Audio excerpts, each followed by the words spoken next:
When the Son of Man cometh, shall he find faith on the earth? Lord, I believe, help thou mine unbelief. May our testimonies be as deep and as strong as that of Jacob, who, when confronted by one who sought to destroy his faith, declared, I could not be shaken.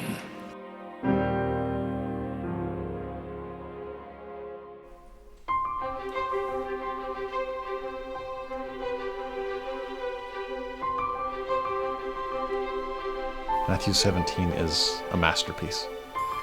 It is a chapter where you see chapter 16 fulfilled.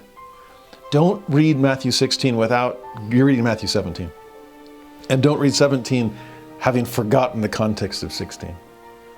Chapter 16, who do you think I am, Peter? Well, you're the Son of God. Oh, you're right. But you ain't seen nothing yet. I'll give you the keys of the kingdom in 16. Well, in 17 it actually happens.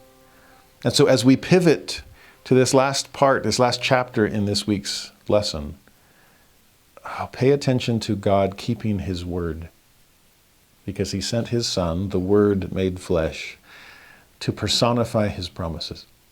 And the promises are about to be fulfilled in incredible ways in Matthew chapter 17.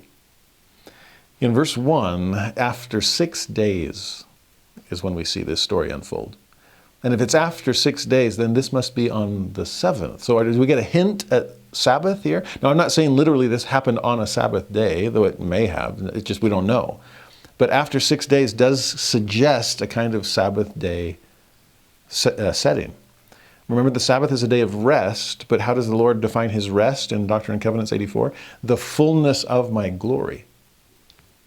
You're about to see the Lord in the fullness of his glory. How about a Sabbath sight for us all? Now in the Luke version, it's slightly different. It says about 8 days after these sayings.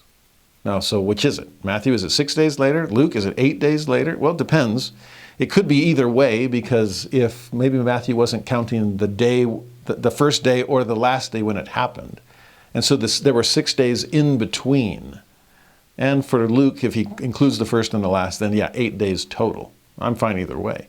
8, by the way, is another great symbol, because 8, if it's the 8th day, then it's a new beginning of the week, because you're back to the first day, a new creation. And we're about to see that take place in the Transfiguration.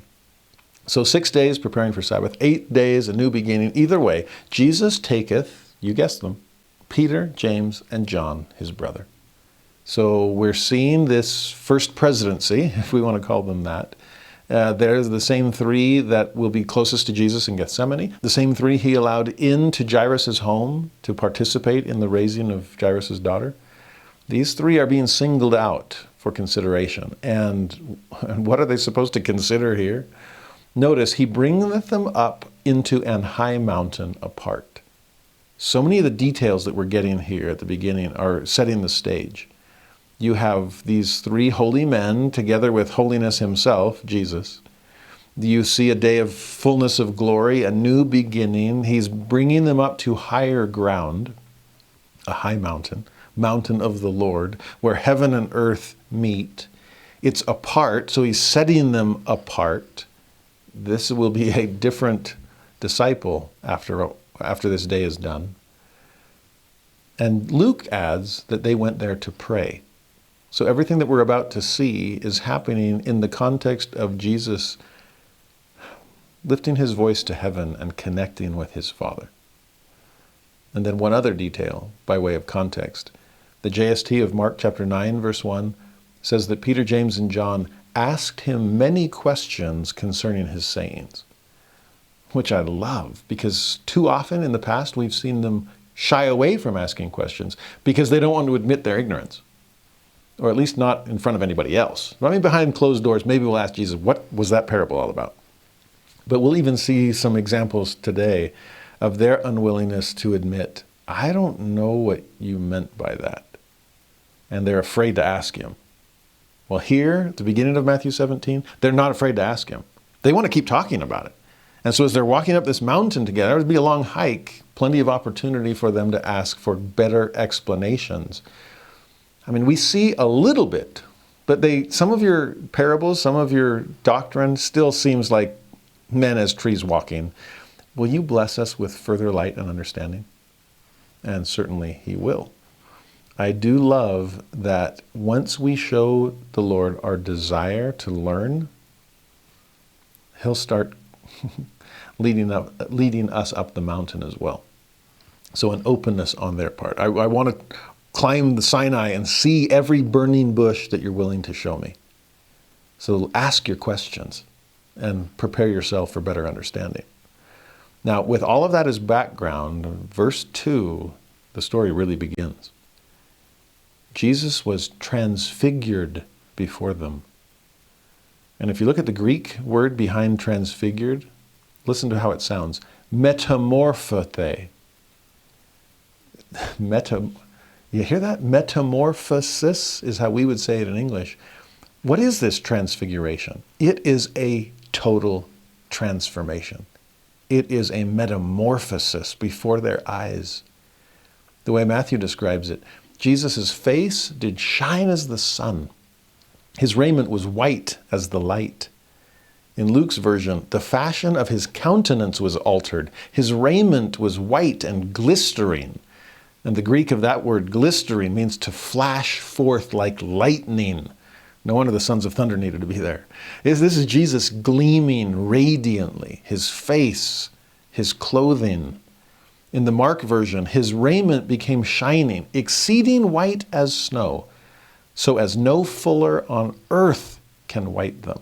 Remember, a fuller is someone who washes clothing, gets rid of stains. But no matter how good your soap, and no matter how much elbow grease, no fuller on earth could produce such whiteness as what Peter, James, and John witnessed in the Jesus they thought they knew. No, he is far beyond anything we had imagined.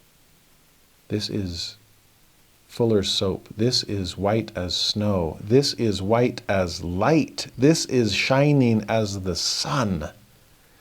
This lightning has struck this mountaintop in the form of Jesus Christ.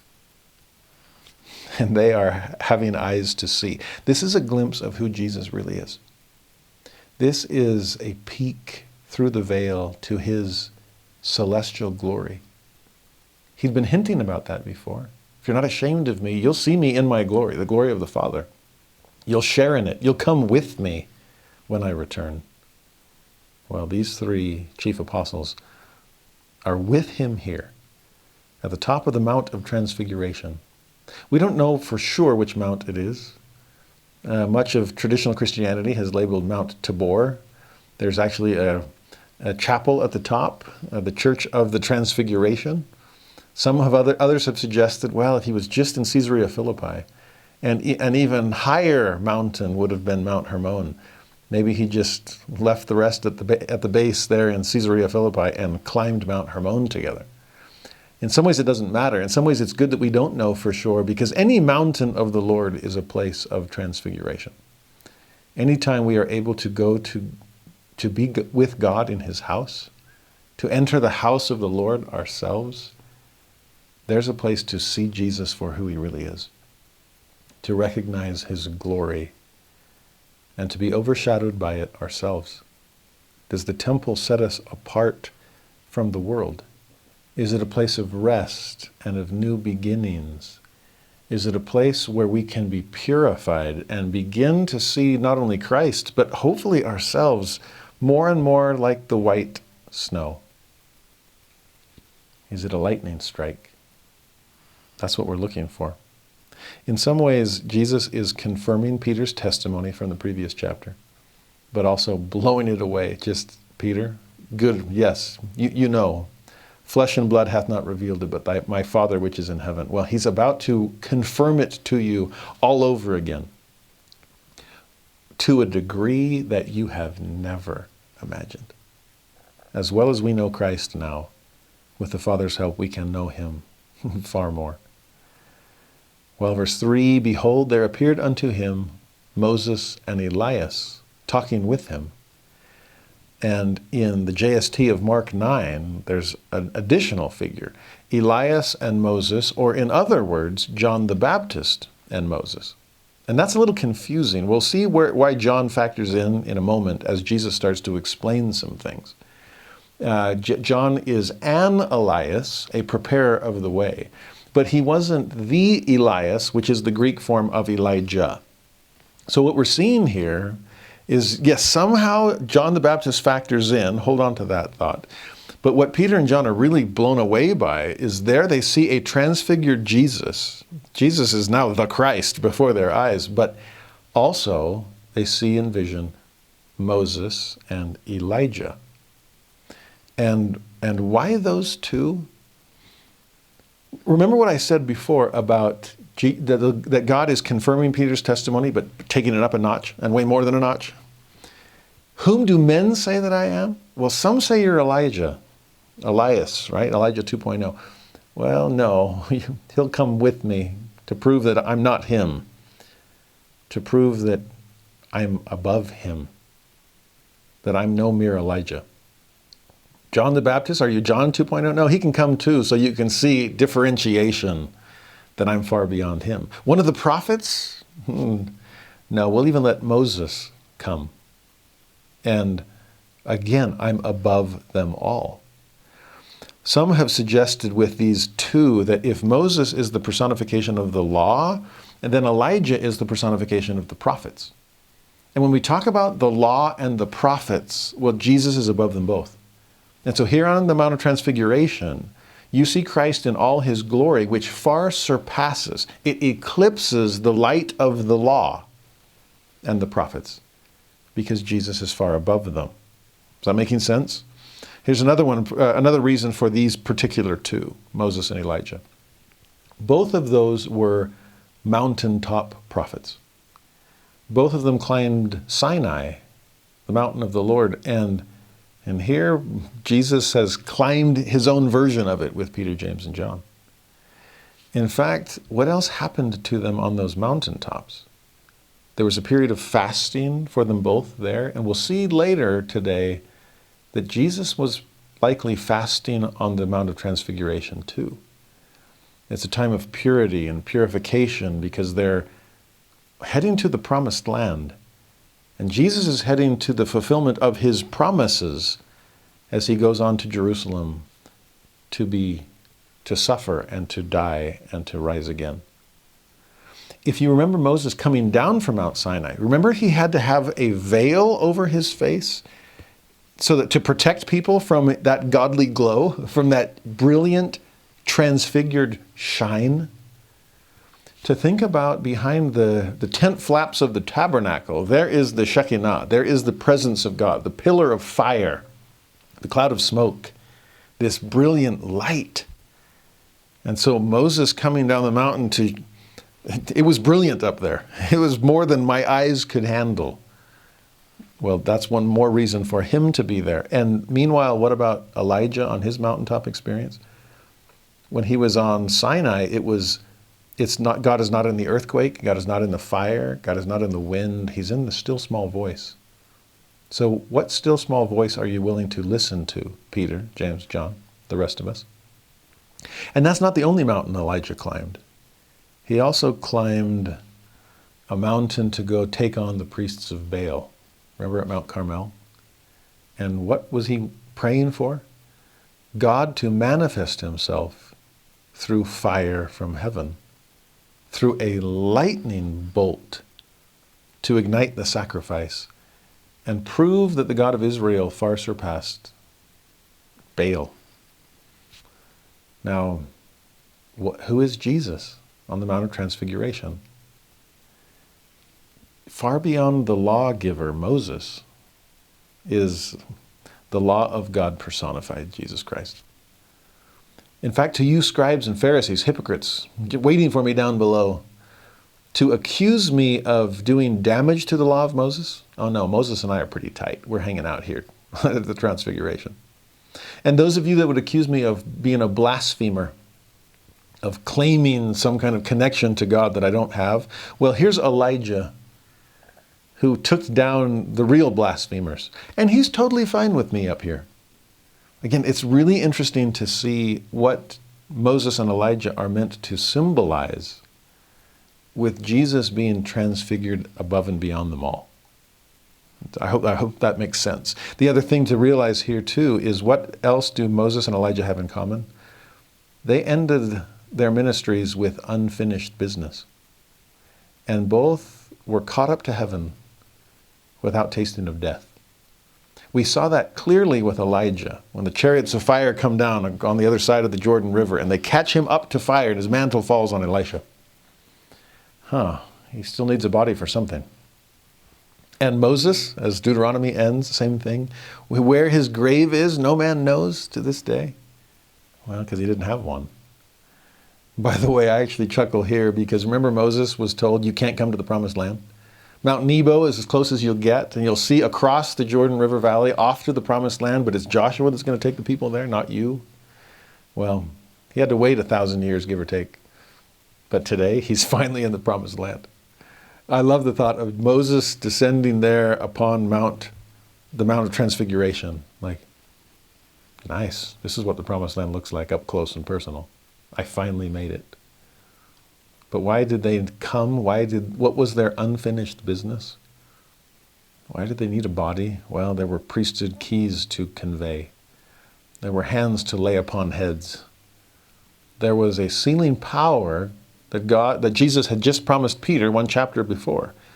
And what you bind on earth will be bound in heaven. What you loose on earth will be loosed in heaven.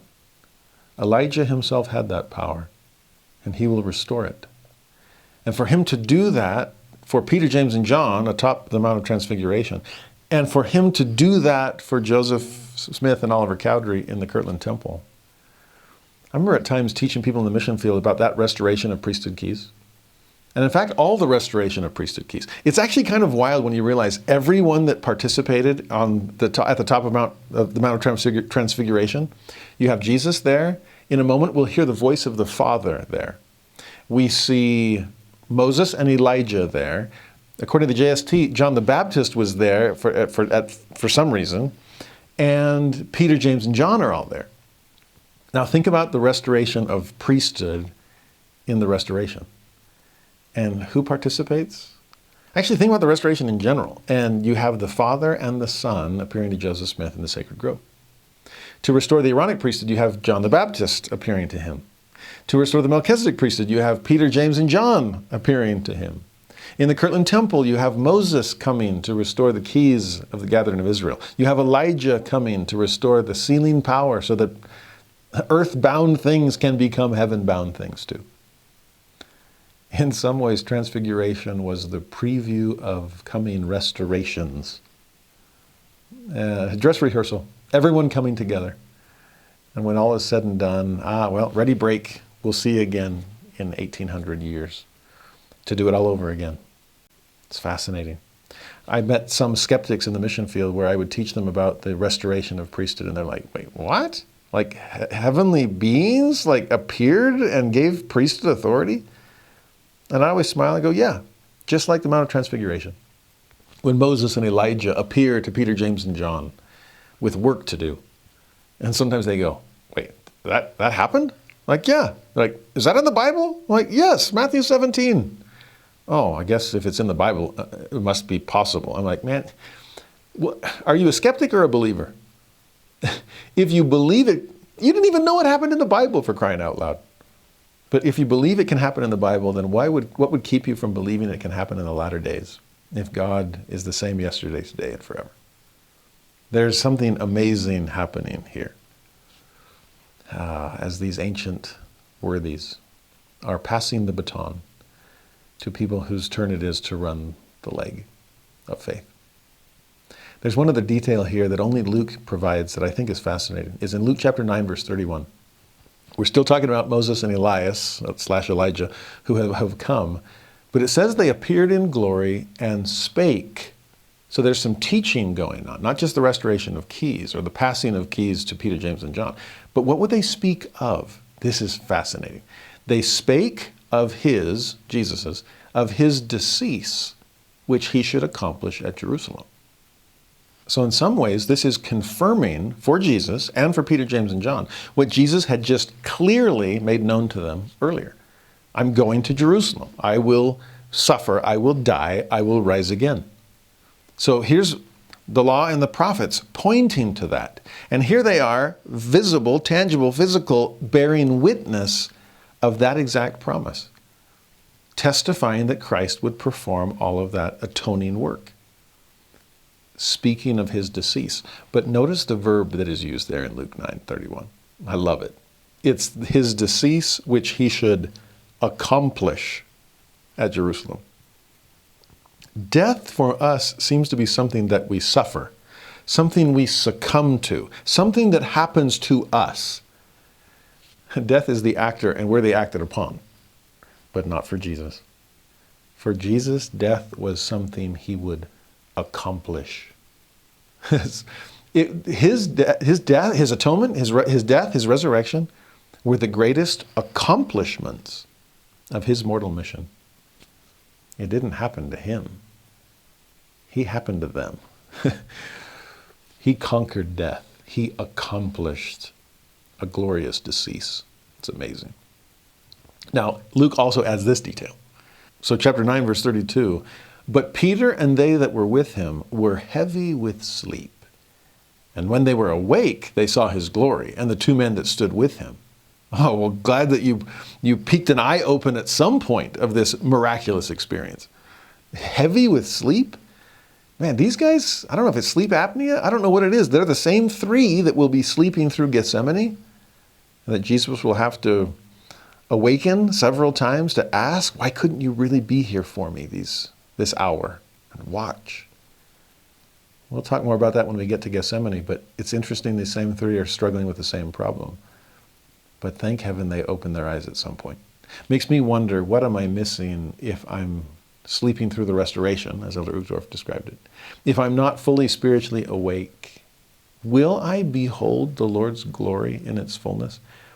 Or will I miss out on that and not come to know him as well as I could? Well, verse 4, then answered Peter. We're back to the Matthew version, by the way. Matthew 17:4. Then answered Peter and said unto Jesus, Lord, it is good for us to be here, which is probably the understatement of the first century. It's like, wow, sure glad I came today. You think? You saw Christ in his eternal glory. You're seeing ancient prophets come to restore priesthood keys. You're about to hear the voice of God. Yeah, good day to show up. Do we feel that way about General Conference? Do we feel that way about church? Do we feel that way about Scripture study or temple attendance? Can we come away with that understatement? Oh, it is good for us to be here. If thou wilt, he then adds, let us make here 3 tabernacles, one for thee and one for Moses and one for Elias. Luke adds, not knowing what he said. And Mark adds, for he wist not what to say, for they were sore afraid. So with Luke and Mark's help, it's kind of like, that was, what you poor Peter. He was willing to speak up, and glad he did it after the Bread of Life discourse, glad he did it at Caesarea Philippi. This one was more open your mouth and then insert foot. Well, what do you say? I'm so glad I'm here. Glad I showed up. What do I do with this? I don't know what to make of the experience I've just had. And what do you say we build 3 tabernacles to commemorate the spot? And that way, I mean, if this is the Shekinah, if this is the presence of God in the wilderness, if this is our new Mount Sinai, then, well, Feast of Tabernacles, they built tents.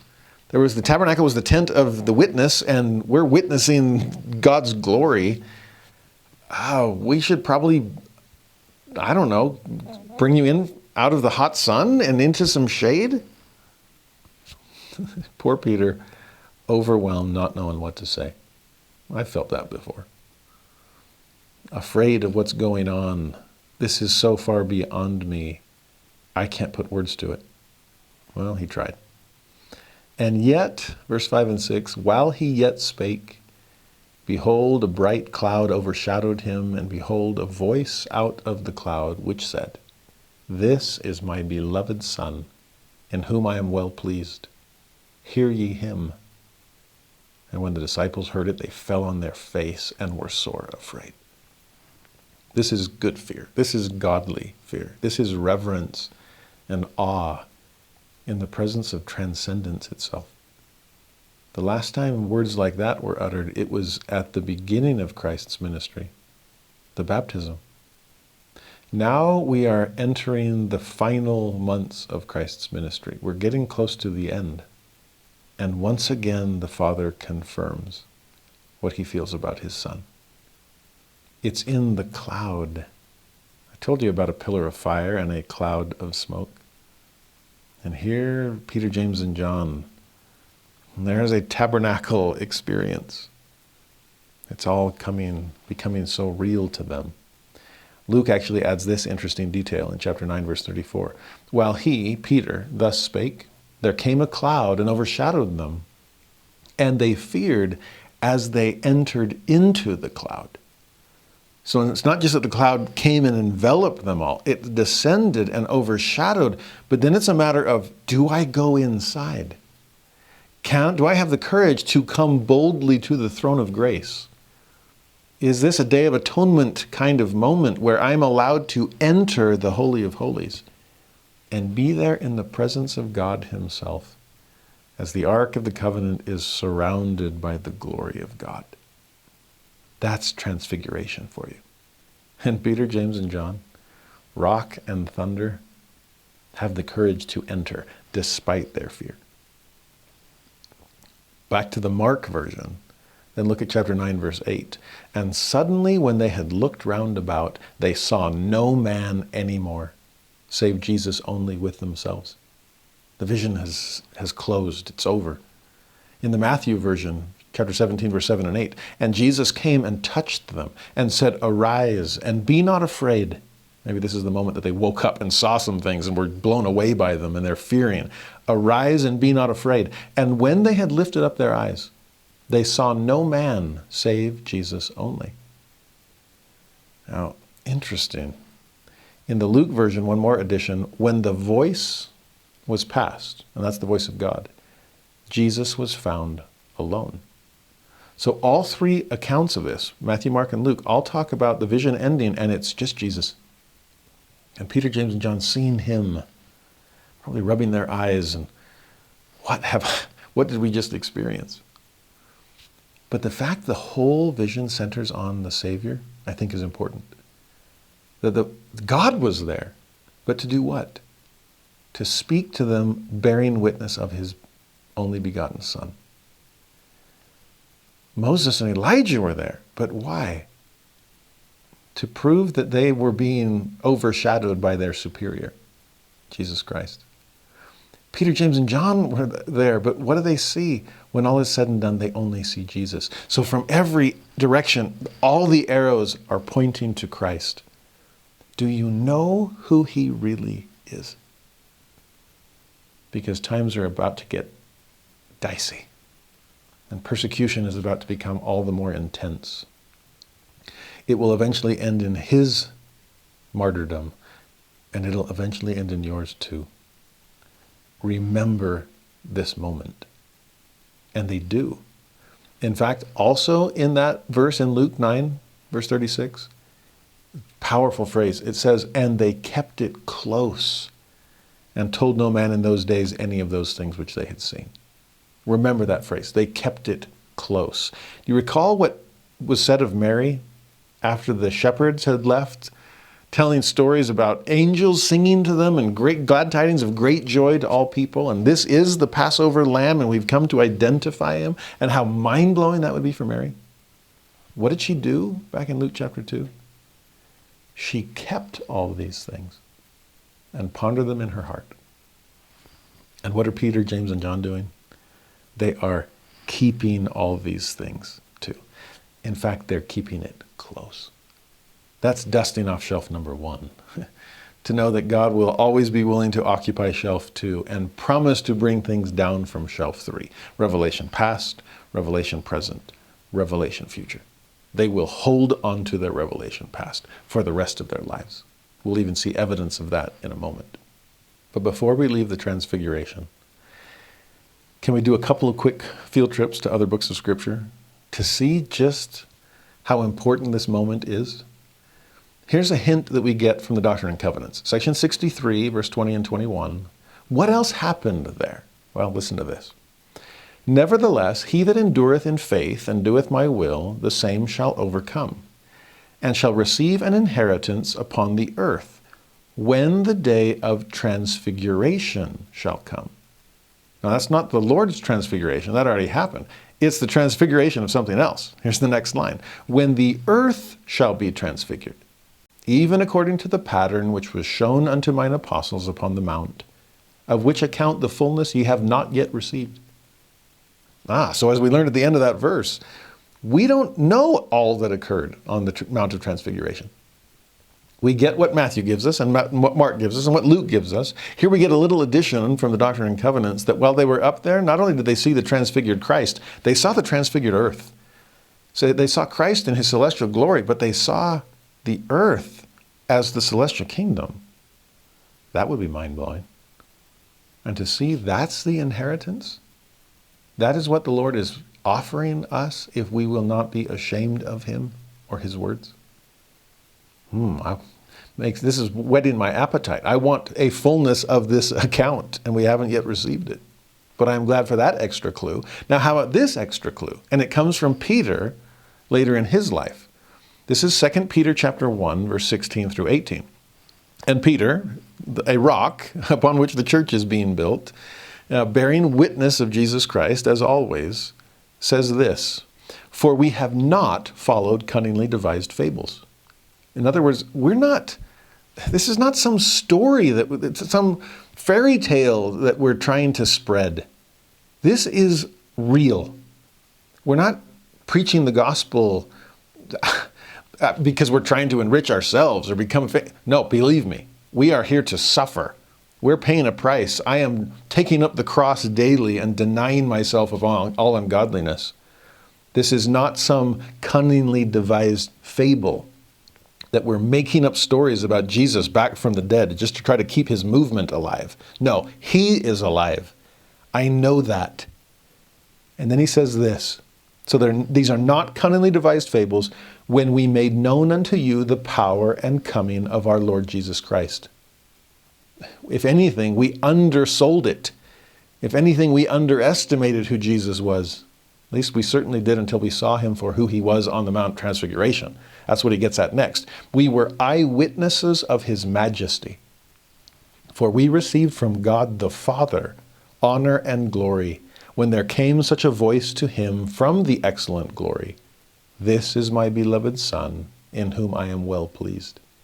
You understand what Peter is doing? He's bearing witness of the experience he had at the Mount of Transfiguration.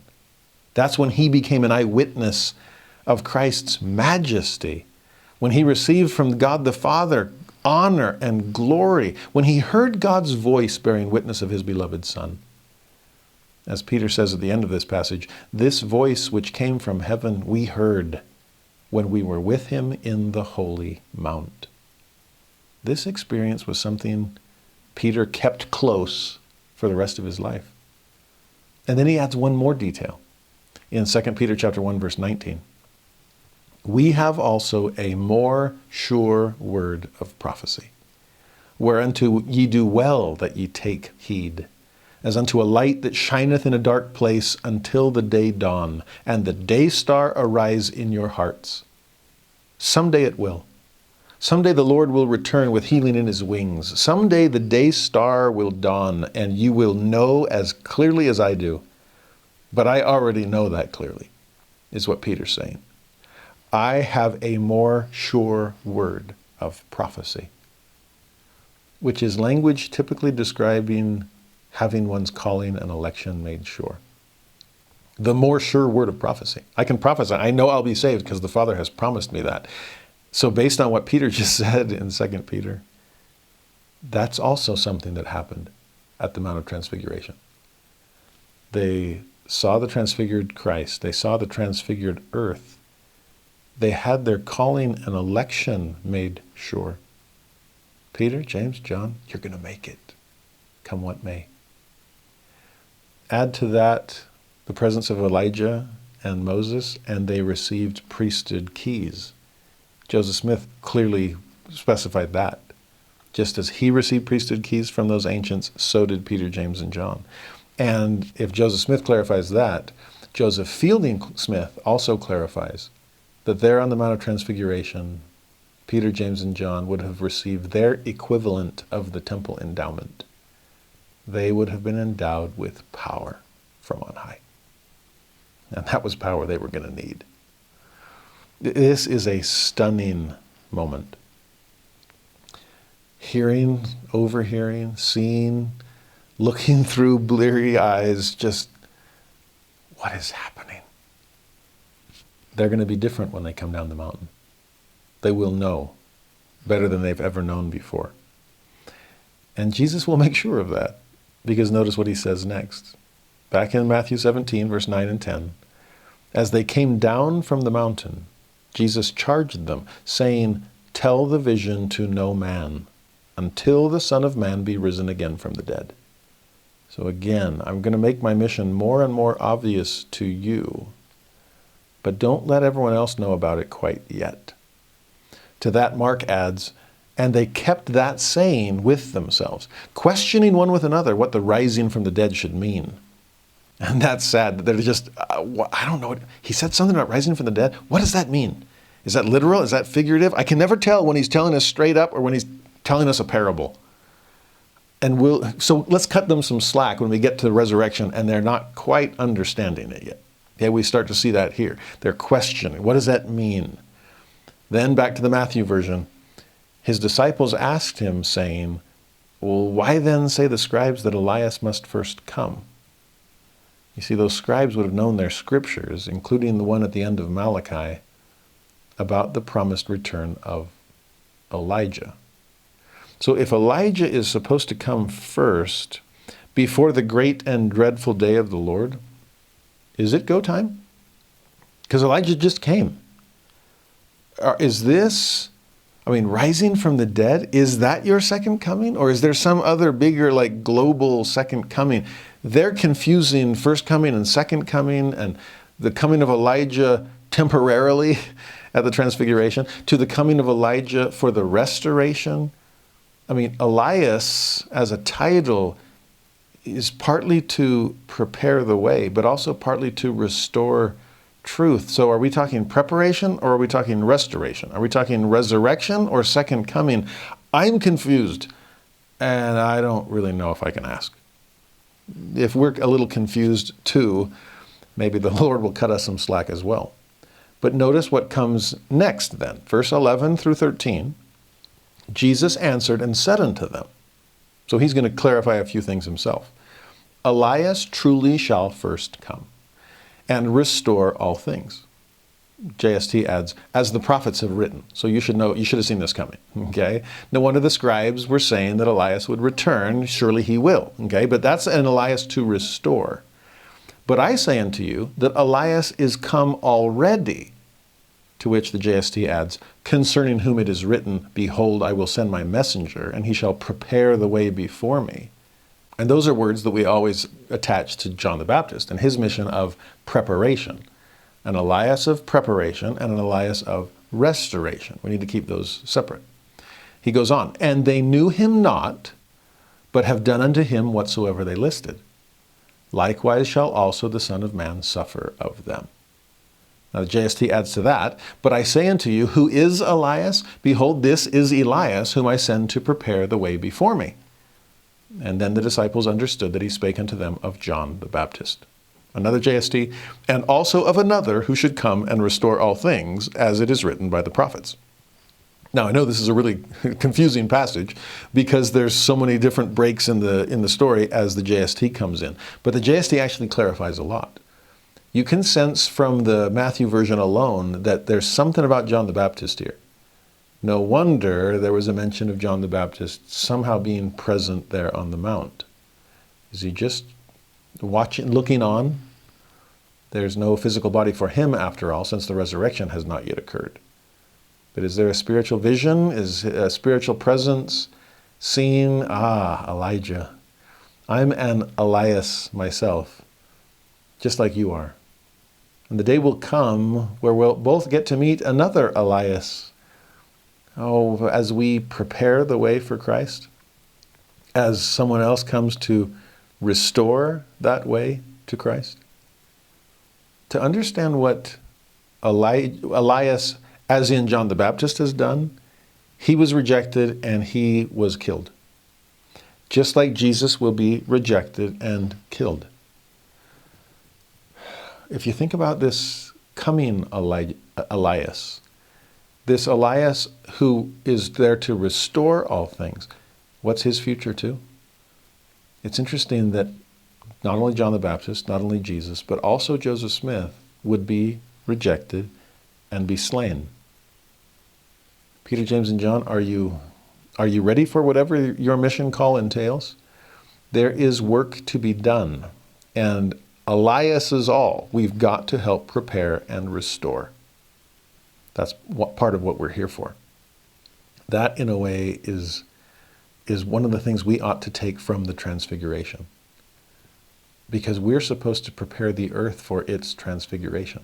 We're supposed to introduce people to Jesus and who he really is.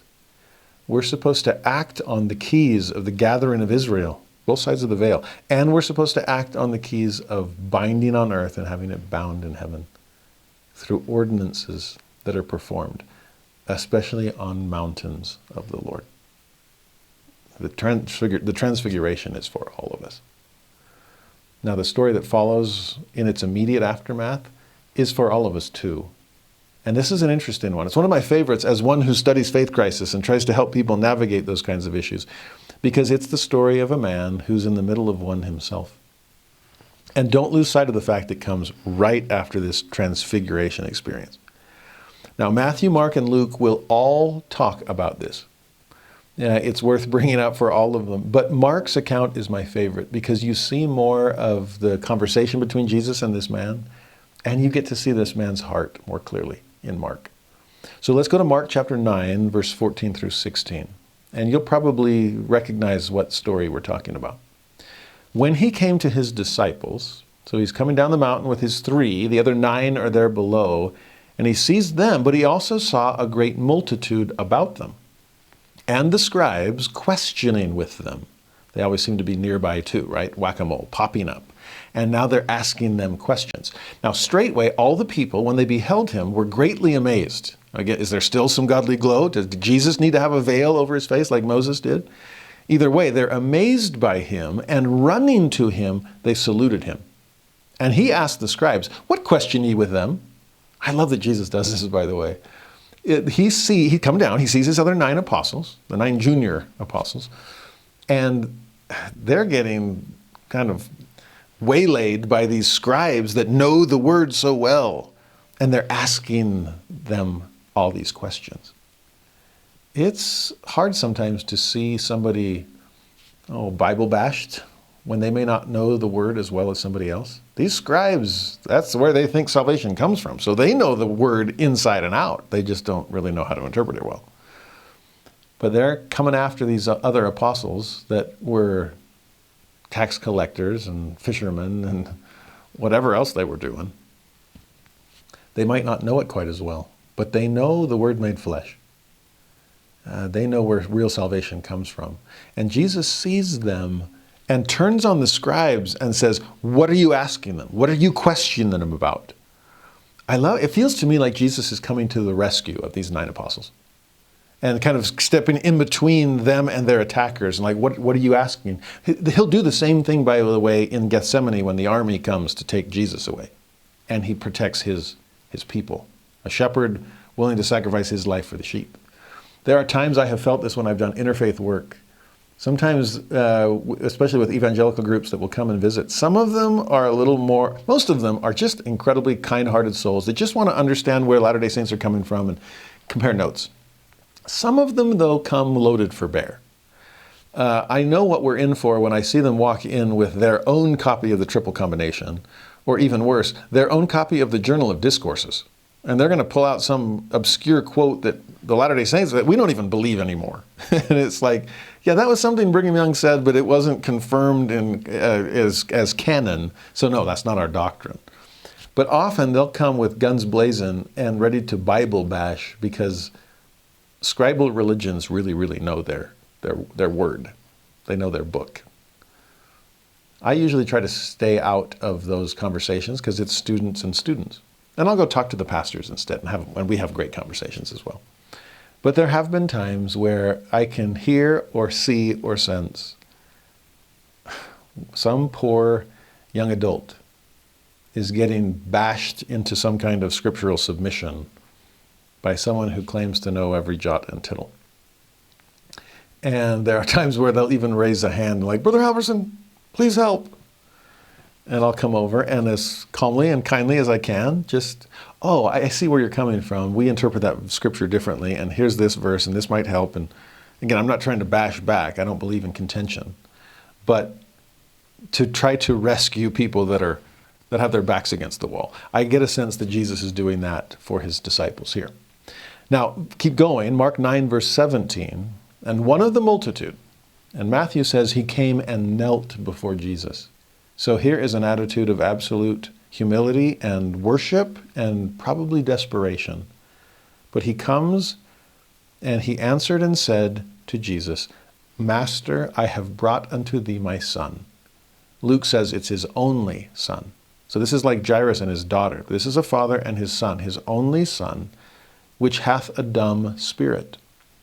And wheresoever he taketh him, he teareth him, and he foameth and gnasheth with his teeth, and pineth away. And I spake to thy disciples that they should cast him out, and they could not. The Matthew version of this, he says to him, Lord, have mercy on my son. Sound like the Canaanite woman? For he is lunatic and sore vexed. For oft time he falleth into the fire, and oft into the water. And I brought him to thy disciples, and they could not cure him. The Luke version adds a lot of the same details, mentions many of the same symptoms that Mark brought up, but then adds, it bruising him hardly departeth from him, and then confirms what we've already learned from Matthew and Mark. The apostles couldn't do anything to help. Matthew, Mark, Luke all give us some different symptoms, but collectively they're all tragic. This sounds a lot like epilepsy, foaming at the mouth, throwing himself into the fire or the water. They didn't know what to make of it. Is this some evil spirit? Is my son possessed? Nothing seems to work. But I've heard stories. Picture what is going on for this father. I've heard about Jesus that is so full of compassion and so full and overflowing with virtue that it just flows out of him and heals anything that he touches. I've heard that his apostles, his closest 12, were sent out by him and that they performed similar miracles. So when I found out that he was nearby, I came rushing, brought my son as my last hope. I found 9 of them. I didn't know where Peter, James, and John were. I didn't know where Jesus was, but these were people who claimed to have Jesus' power, his authority, had already performed miracles in his name, cast out devils, preached the kingdom. So I asked them. But it didn't work. It didn't even work part way. What do I do? Now, when the Lord hears that, he says in Mark 9, verse 19, O faithless generation. Matthew even adds, faithless and perverse. And the Lord then asks, how long shall I be with you? How long shall I suffer you? I'll bring him unto me.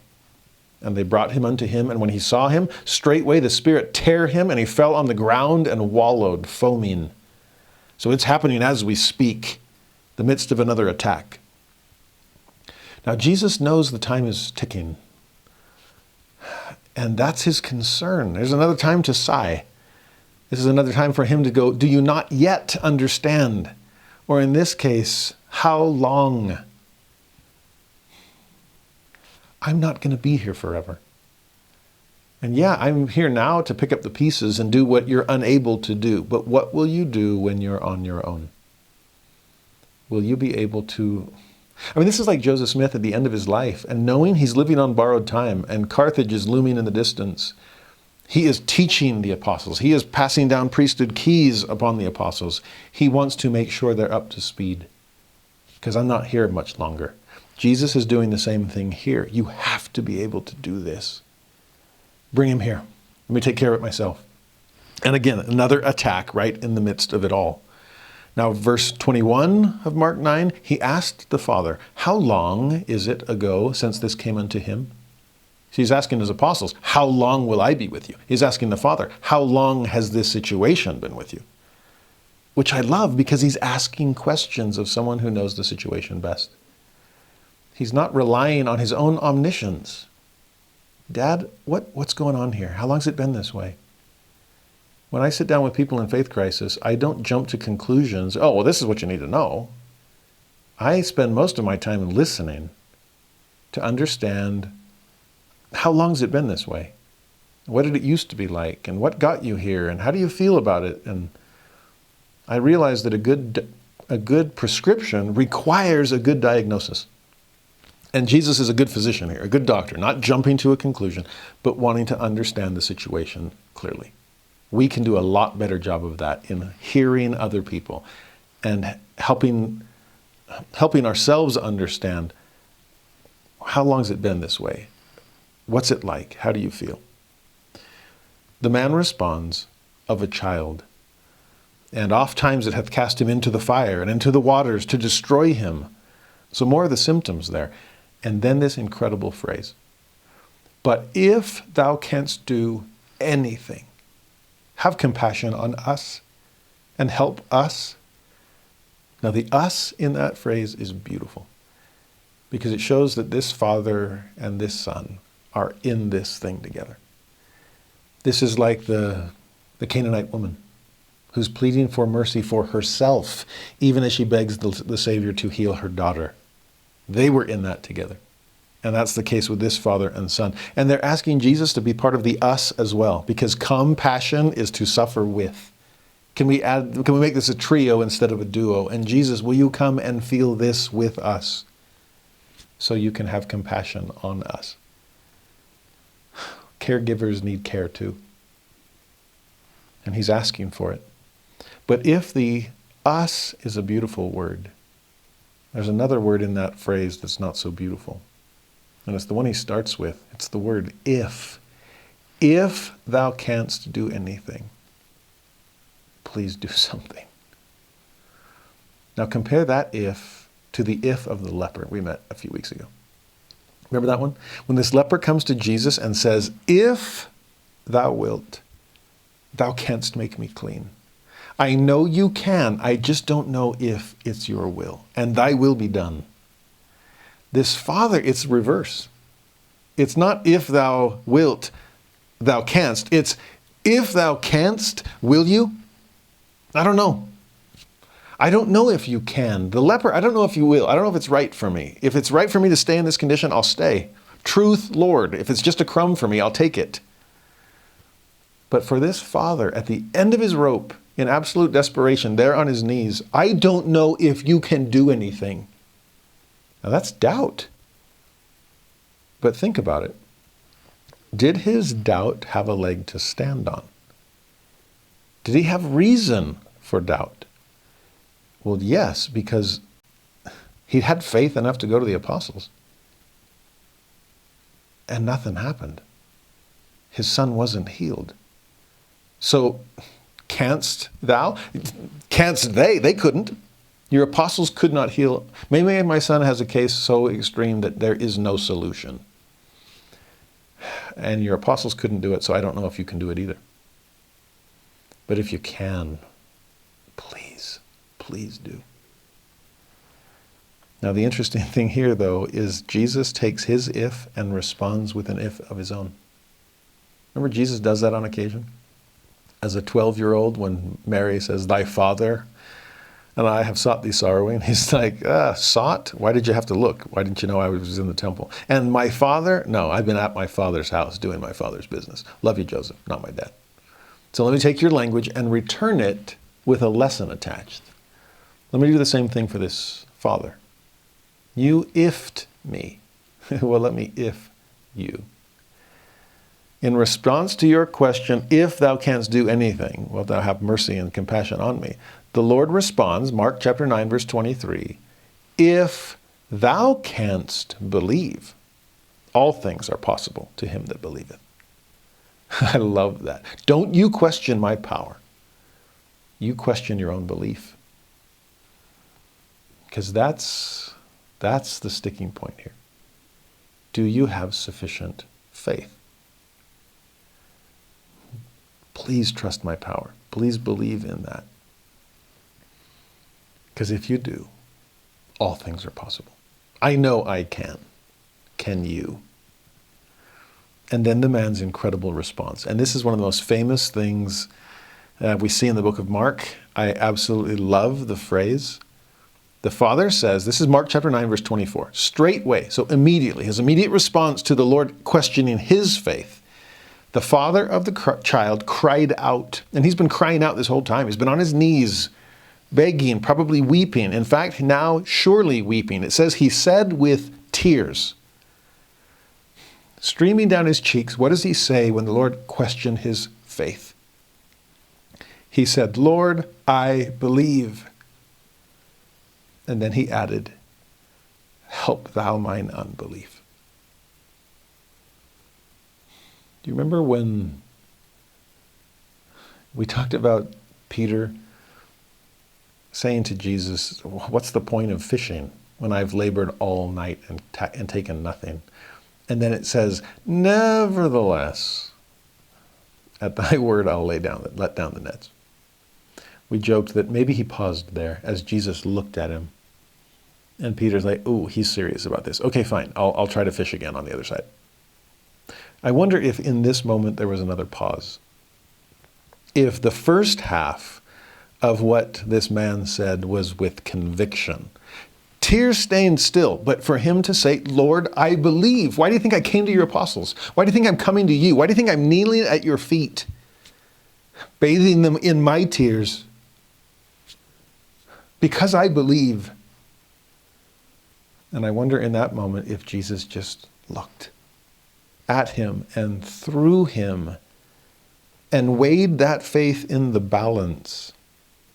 Is it full? Is it sufficient? Is it mustard seed? Are you ready to move a mountain? And that level of perception, is that when the man, more fully self-aware than before, admitted the other side of things? Oh, help thou mine unbelief. I do believe. But darn it, I don't believe. And yes, I have faith. But yes, I have doubt too. And my heart is in the middle of a tug-of-war between the spiritual man and the natural man, and the will to believe and the struggle to doubt. And that line is somewhere in the middle. And I don't know what to do. Again, this man's faith had legs to stand on. He had every reason to say, Lord, I believe. Because he'd heard all these stories. The miracles, there were other people, I'm sure, that were there as living witness. Come and see this Jesus. His faith has legs to stand on, but his doubt had legs to stand on too, because the apostles had failed to heal him. That, in so many ways, describes the situation for all of us. Do you have reason to believe? Thank God. Dust off shelf one, and yes, God has shown his hand in my life. I have reason to believe in the gospel of Jesus Christ. I've had spiritual experiences. But do I have reason to wonder at times? Is church history messy in places? Are prophets fallible? Do Do we all struggle at times? I have sometimes said to people in the middle of their faith crises, your doubt does have a leg to stand on, but your faith does too. And typically God walks a razor's edge, offering us just enough evidence to confirm our faith, but not so much evidence as to eclipse it. It's divine restraint. I need you to know that it's true, so here's some evidence to confirm. But if I give out signs to the seekers, then there was no cause for faith. And they went straight from disbelief to perfect knowledge and passed by faith in between without ever a chance to exercise something. True knowledge can be pretty coercive. This is how it is, and here's proof. And so you adulterous generations that are demanding it, well, you got it, but you're still not going to be true to me in love. So instead, I'll try your faith. I'll withhold some things. There will be messiness. There will be mistakes. But there will also be evidence of God's divine hand on the helm. All of us will have reason to say, Lord, I believe. Help thou mine unbelief. Now, some of you who really know your lectures on faith may be wondering about something here. Because there is a statement in the lectures on faith, and they're masterpieces. I love the lecture. Every time I read them, I'm like, why don't we read these more often? They're incredible. But this is the 6th lecture and the 12th verse, where we're taught this. Where doubt and uncertainty is, there faith is not. Nor can it be. For doubt and faith do not exist in the same person at the same time. So that persons whose minds are under doubts and fears cannot have unshaken confidence. Love that he uses the word unshaken there, by the way. And where unshaken confidence is not, there faith is weak.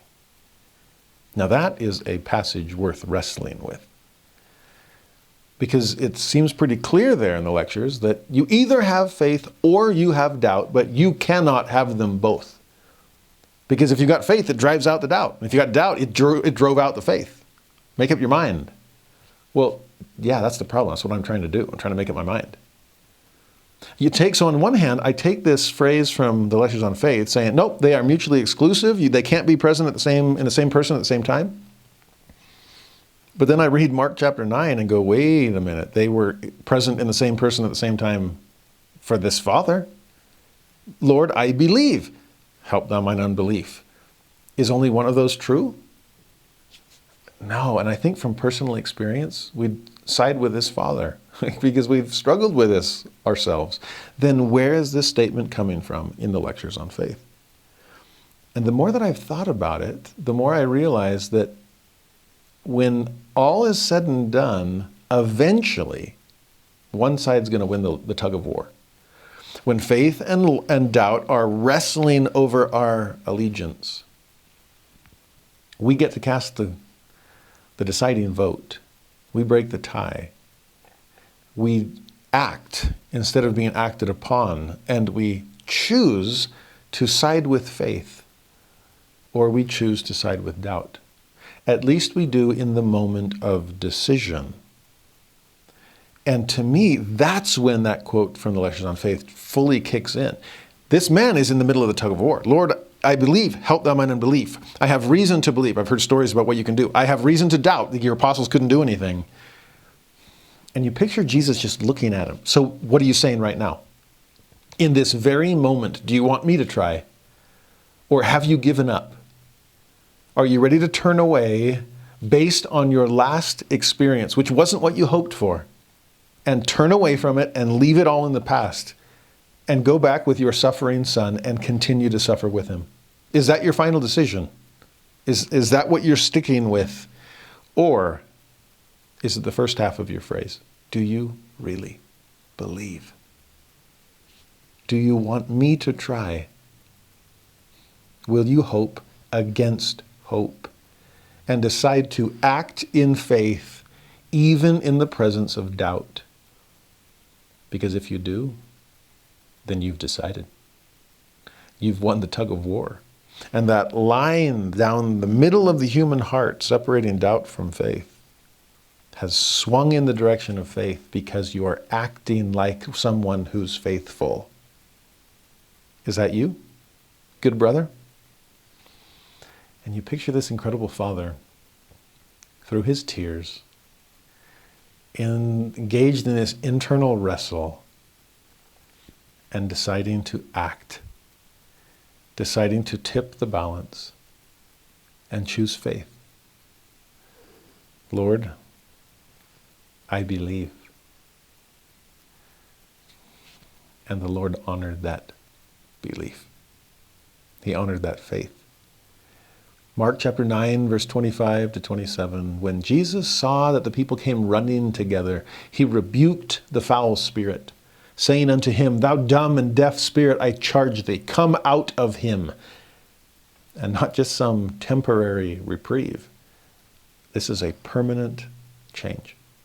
He says, enter no more into him. And the spirit cried and rent him sore. He's trying to get in one last lick. Sound like the adversary? But he did come out of him. The boy was as one dead, insomuch that many said, He is dead. But Jesus took him by the hand and lifted him up, and he arose. Sound like the daughter of Jairus? Sound like the son of the widow of Nain? Sound like this suffering daughter of the Canaanite woman, now this suffering son of this man torn between faith and doubt? Jesus replaces death with life. He replaces demon with spirit. He replaces doubt with faith as he confirmed the faith of this good father. He lifted up the boy while he lifted up the father too. This is such a powerful, powerful moment in the Savior's ministry. Now notice what happens in its aftermath though. Because it's not just the Father that is wrestling with faith and doubt. The 9 apostles are going to be wrestling with it too. Because on the one hand, they had the faith to try. They had had enough confirmation of that faith when they went out on their first missions, and it happened as promised, and we did cast out devils. So there is faith. Their faith has a leg to stand on. The man asks them and said, of course we can do this. And they try to heal the boy. But they failed, which means their doubt now has a leg to stand on too. And so these apostles are in the middle of a, Lord, I believe, or at least I believed. I guess I didn't believe enough, so help thou mine unbelief. Why did that not work? And that's the question on their mind. Mark 9, verse 28, when he was come into the house, the Matthew account says that the disciples came to Jesus apart. So either way, apart from everybody else, in the house, behind closed doors. They don't want everyone else to know what they're wrestling with.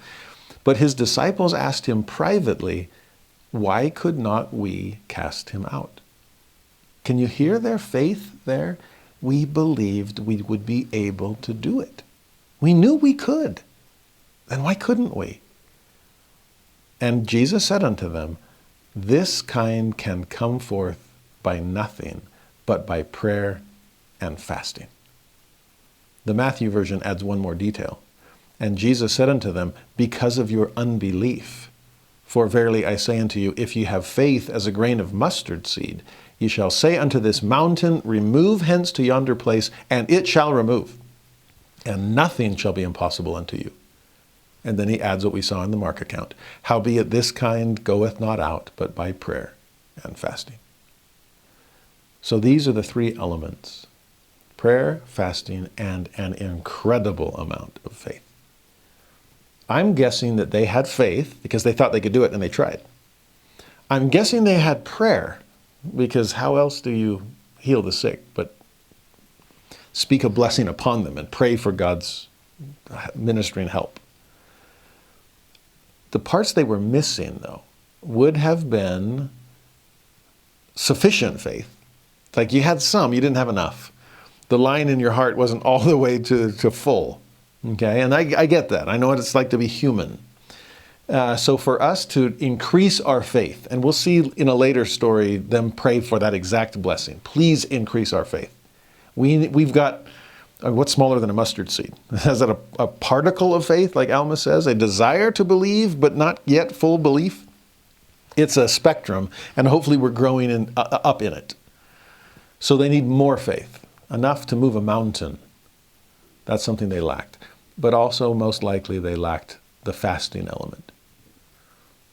In ancient Judaism, fasting was often associated simply with mourning, that you're sorrowing for your sins. It's godly sorrow. Okay, sackcloth and ashes, fasting. But fasting to seek a blessing, that's a little different. And like I said before, the fact that Jesus came down from the Mount of Transfiguration and healed this boy whose healing depended on a massive amount of faith, Jesus always had it, prayer, Jesus was always in communion with the Father, and always going off to mountains apart to pray.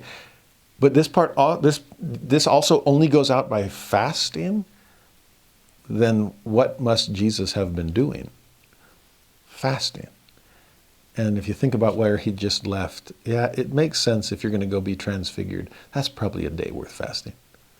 To eliminate the physical, to focus on the spiritual, to have nothing come between you and God. That's a good day to fast.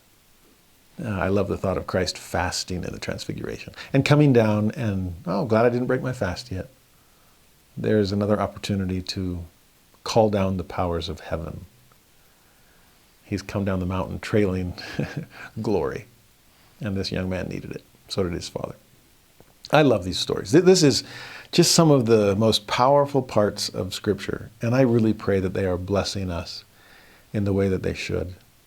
I hope they amaze us. It amazed his immediate audience. If you look at Luke chapter 9, verse 43 and 44, they were all amazed at the mighty power of God. But while they wondered, every one, at all things which Jesus did, he said unto his disciples, let these sayings sink down into your ears. Does that sound a little like Peter, James, and John on top of the mountain, keeping things close? Jesus wants them to. Let it sink down in your ears. Let it get all the way down deep into your heart where you can hold on to it and keep it close. And then he repeats what he said before. For the Son of Man shall be delivered into the hands of men.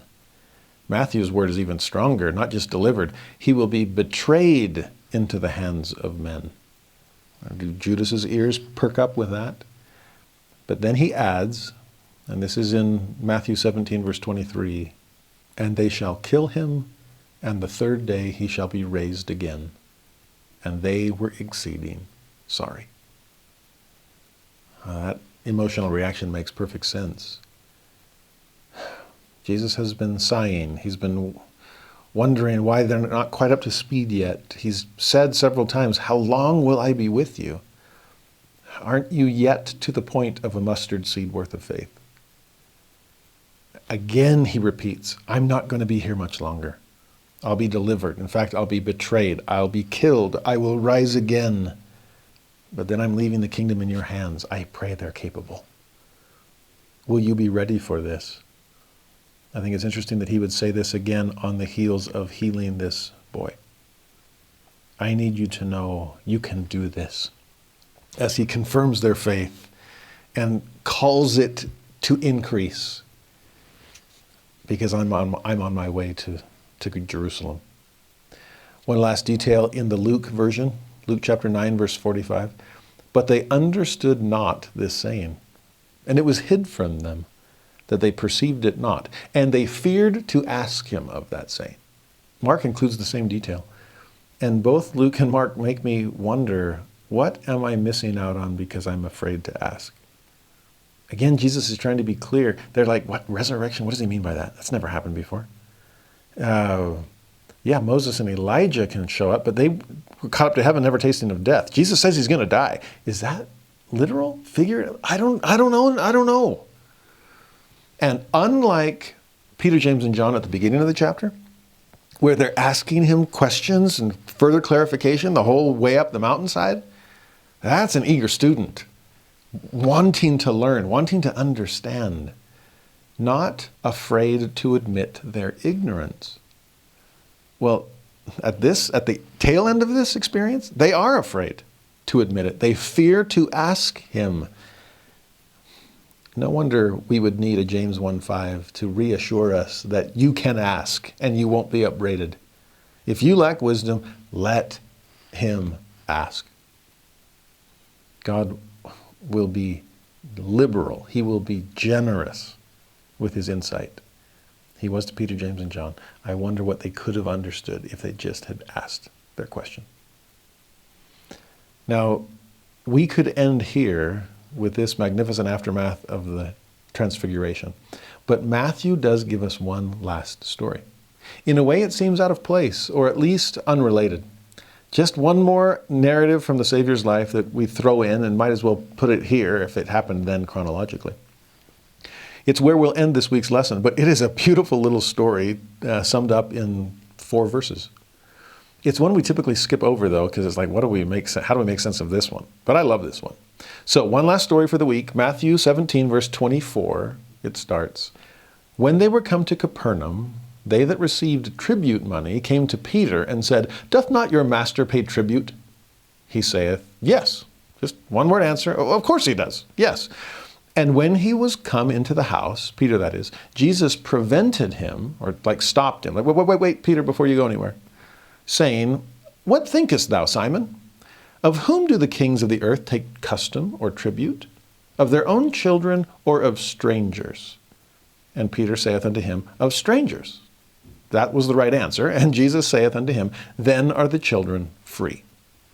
Now, pause here. It's a weird kind of story because Peter's out and about doing whatever he's doing, and these tax collectors come by, these people who receive tribute money. And they see him, and again, Peter's just a means to a bigger fish that they're trying to fry. Hey, does your master pay taxes? And Peter's like, yeah. And then he goes home. The tax collectors have left, and Peter comes in the door. He hasn't said a thing. So this is just Jesus in his perfect perception as usual. And as Peter walks in, I love this. I can just picture what's going on in Peter's mind as Jesus says, Hey, Simon, come here. Notice, by the way, he calls him Simon. And having already given him the nickname Peter, anytime Jesus calls him Simon instead, there's some purpose there. It's like, yeah, some Peter you turned out to be. You just did something not very rock-like. You've still got some growing up to do. So, Simon, come here. I got a question for you. You know, I've been thinking about taxes lately. And you picture Simon like, does he know what conversation I just had? Does he know what I just said? Okay. And Jesus says, a question about taxes. Who ought to pay them? If people are paying tribute to the king, who owes it? The king's subjects or the king's son? What do you think? Are the prince and princesses in the house, are they tax exempt if it's going into the king's coffers? I mean, again, think this through. If it's the king's coffers and this is the crown prince, he's going to become the king, so the coffers are his, so why would he is he donating to himself? Is he paying tribute to himself? What? And Peter gets it right. Oh yeah, the prince shouldn't have to pay taxes, just the subjects. And Jesus says, good call. You're exactly right. The children of the king should be free. So what he's admitting to Peter is, should I have to pay taxes? They just asked you if I paid them. You said that I did. The bigger question is, should I have to? Do you remember who I am? You said you gave me some high praise back before the mountain, back in Caesarea Philippi. What do you think? And it's dawning on Peter like, yeah, you shouldn't have to pay. And Jesus is like, darn right, I shouldn't have to pay. Now, you stop the story there, and it's a matter of Jesus establishing his authority. And it's justice that he's talking about, because it would be unjust of a king to charge taxes of his son. It would be unfair. But Jesus takes that opportunity to teach a much more important lesson about fairness, about injustice. And instead of emphasizing justice, he emphasizes mercy. He emphasizes submission. He emphasizes turning the other cheek and being willing to suffer injustice so as not to injure the unjust. It's amazing that he would do it this way. This is turn the other cheek. This is pray for those who spitefully use you and persecute you. This is pay taxes that you don't owe. If not paying taxes would offend people. And that's what he says in this final verse of Matthew 17. Verse 27, notwithstanding. So despite the fact that you're right and I shouldn't have to pay taxes, notwithstanding, lest we should offend them. And that's the key passage in this little story. What we don't want to do is offend people. So lest we should offend them by holding on to our justice and saying that's not fair and I shouldn't have to, and let me prove to you my bona fides that I'm the crown prince and I owe the king nothing because I'm the king in waiting. No, we're not going to say any of that. We're just going to go with the flow.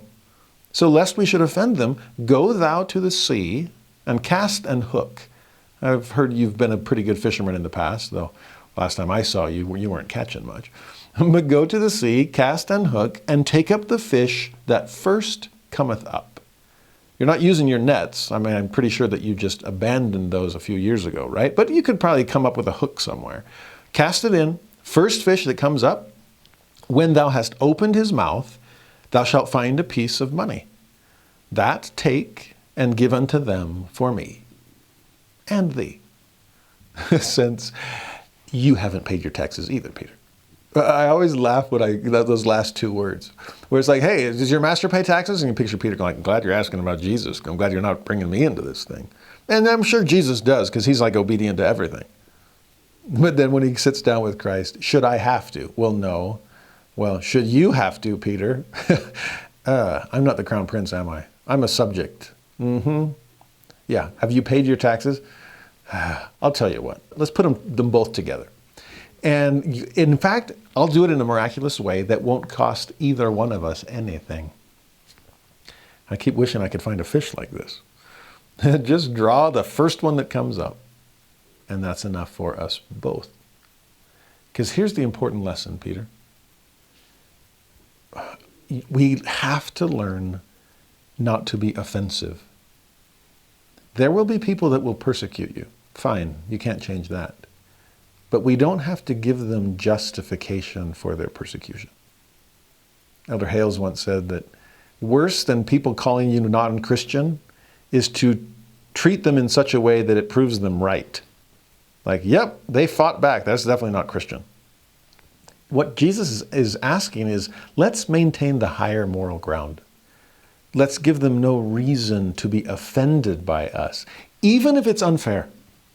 Even if we are suffering injustice, I'd rather be the one to suffer than them to suffer offense. So just do it. Now, I know there's a contrary to be proven here. I know there are times we have to defend ourselves. There is a law of war and how many times we turn cheeks and so on. There are boundaries that we maintain, but I think we throw up those boundaries so quickly and so offensively that it's our justice that's been offended, so I'm going to offend them back. Instead of being willing to sit with it, think about what matters more, your injured pride or what might end up being their injured spirit. And who's going to be the bigger person? And if I'm big enough to be small, if I'm willing to walk in under my feet and suffer an unfairness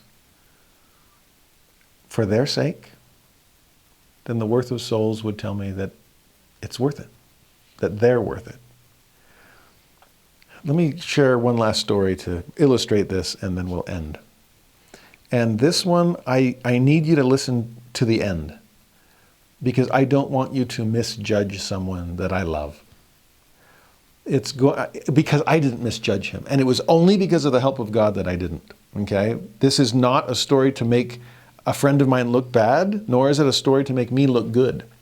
Because he's not that bad and I'm not that good. This is a story to illustrate the goodness of God in his desire for us to rise above the natural man within us and to help us gain instead of lose. So here's the story. This is back in my college days. I had no car, at least nothing that would work very well. I was dating the girl that would someday become my wife. and I wanted to take her back to California to meet my family. It was getting that serious.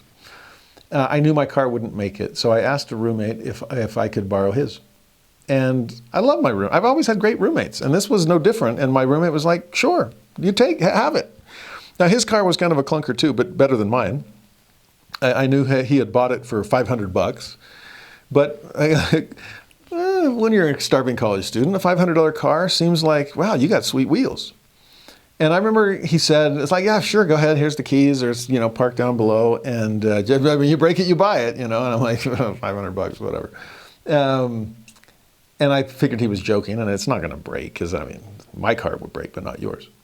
Well, my wife and I drove to California, and everything was great, and met my family, and that was even greater. My parents were like, man, if you guys don't work out, can we keep her and get rid of Jared? It was a wonderful, successful experience. And we're driving back. I'm kind of floating back, like maybe when my parents are convinced, I'm convinced. Now I just need to convince her. Will you marry me? Well, we were driving through, we just passed through St. George, and there were some problems. This is so similar to the story that Elder Holland told, because it was right around the same area. And the car started to, smoke everywhere, and it died, and we're like, well, what's going on? And I don't have a mechanical bone in my body. I don't know how to fix any of this stuff. To me, it's like, are there any fluids I can add? That's all I know.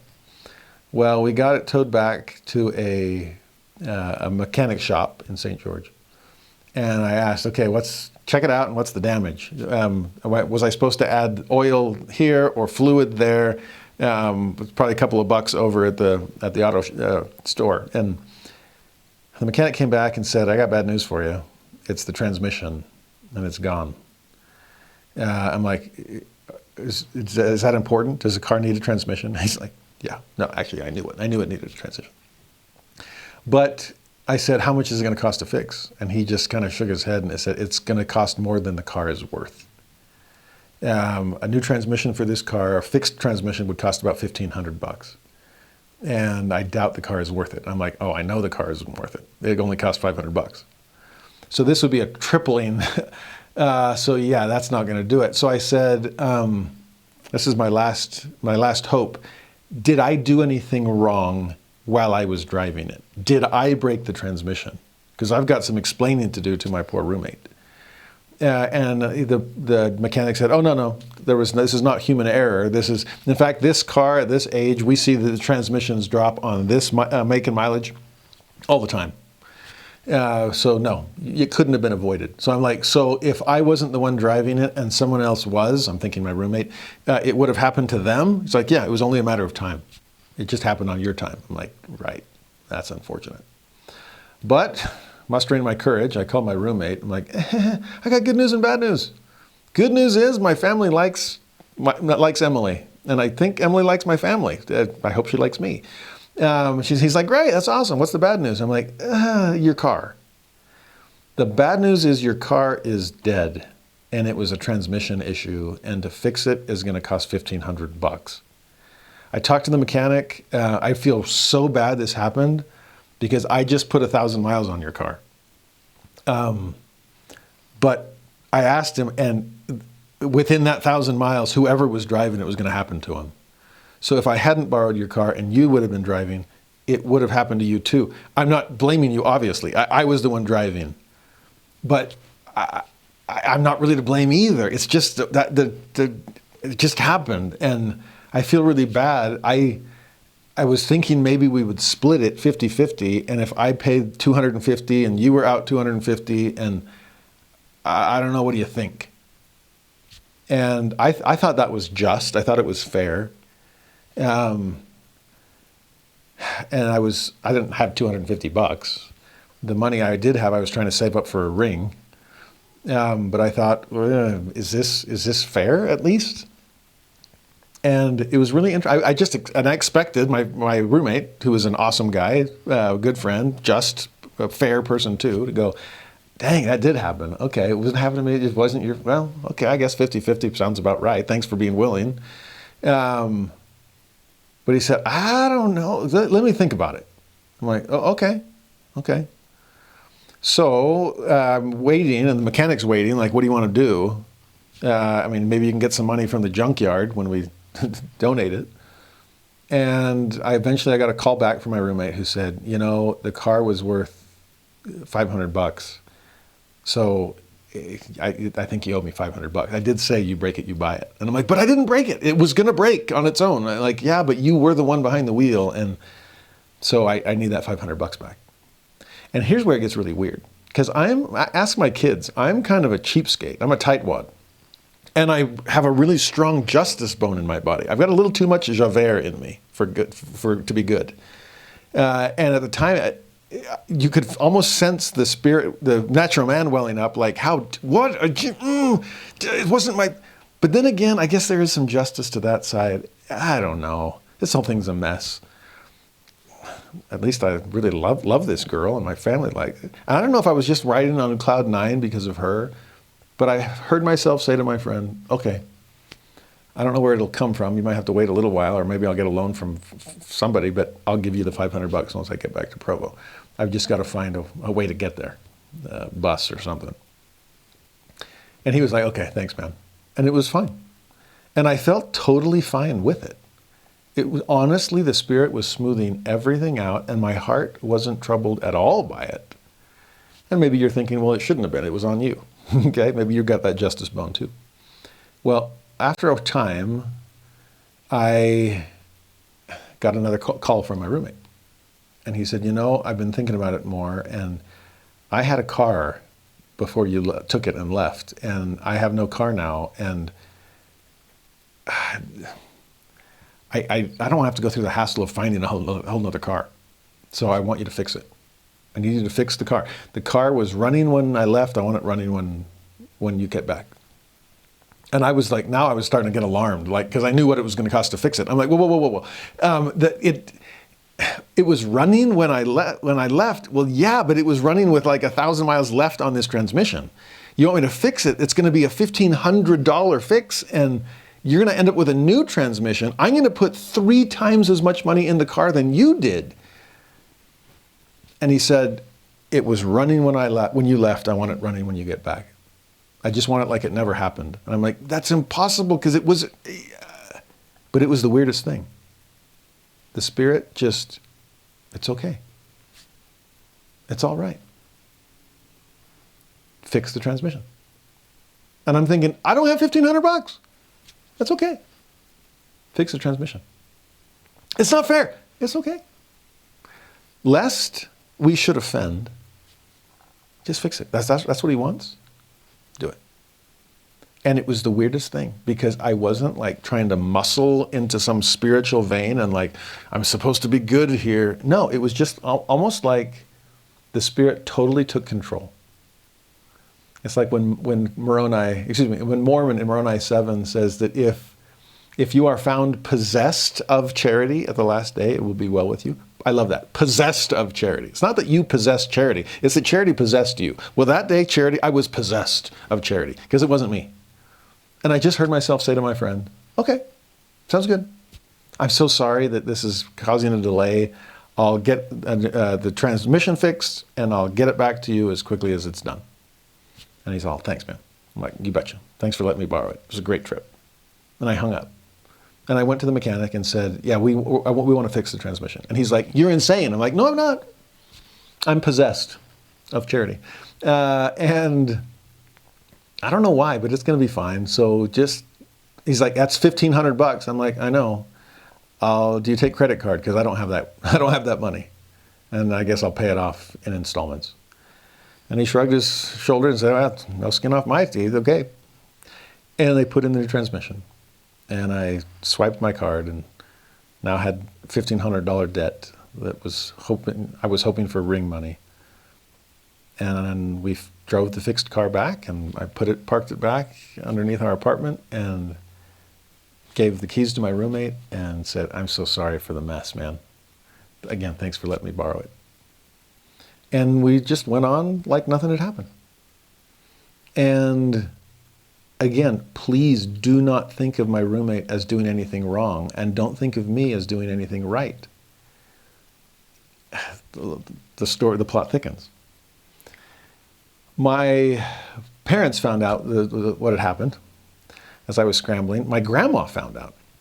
And my sweet grandma sent me a note that said, Jared, I'm so sorry that happened. I wish I could do more, but here's something to help. And it was a check for $500. And I was like, oh, blessed art thou, Granny. Now I'm only out $1,000. Where am I going to come up with that other 1,000 so I can use my ring money for a ring? And like a month later, time enough that the water was under the bridge and I'd kind of forgotten I'm going to keep chipping away at my credit card. I got a letter from my roommate's parents. And they said, Jared, we know what happened. Thank you for handling it the way you did. We know you've got other things you're saving your money for. So we wanted to help. And in that envelope was a check for $1,000. They didn't know how much I still owed, but it covered it down to the penny. And in that moment, I realized, number one, I hadn't lost anything on that transaction. Most importantly, I hadn't lost a dear friend. And in fact, I can't remember how long later, 15 or 20 years later, because I've been close to this family ever since. I love them all. Mom, dad, brothers, the whole family are the celestial souls, top to bottom.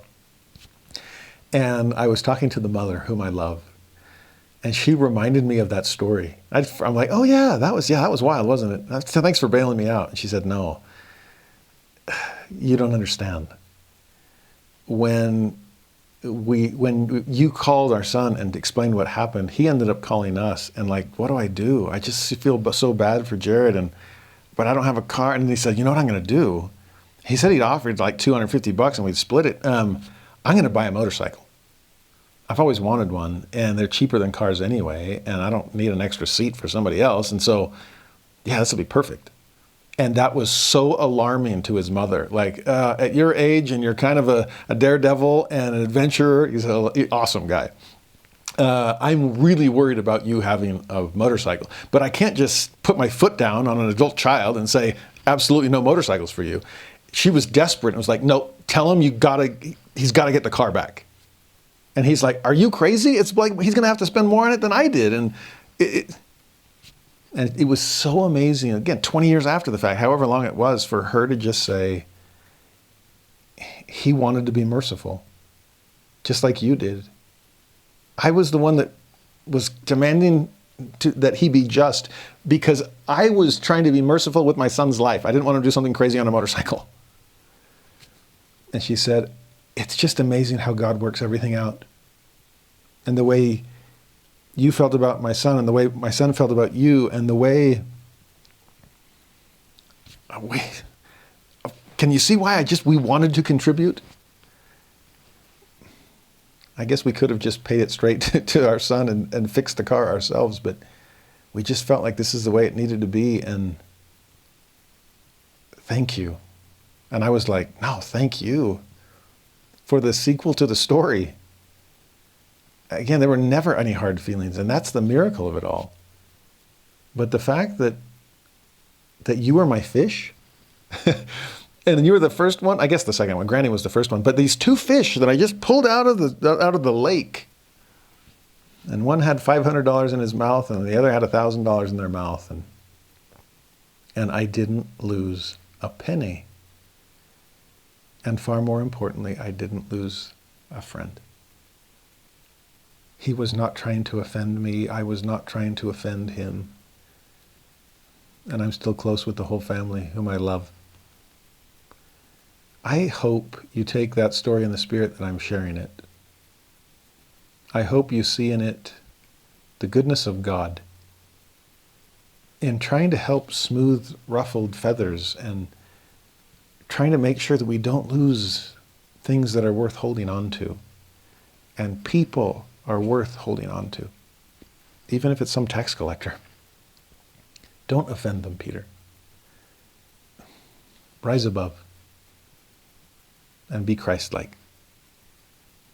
I testify that Christ has been Christ-like through everything we've studied today.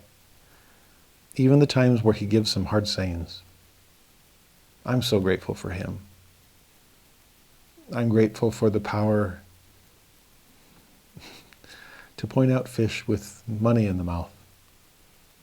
I'm grateful for his strength to resist the natural urge within him to meet our every need with immediate compassion. I'm grateful for his divine restraint that sometimes he reins himself in, his own compassion, so that we can exercise greater faith, so we can grow up in God, so we can become the types of people that he intends for us to be. I love Jesus. I testify of him.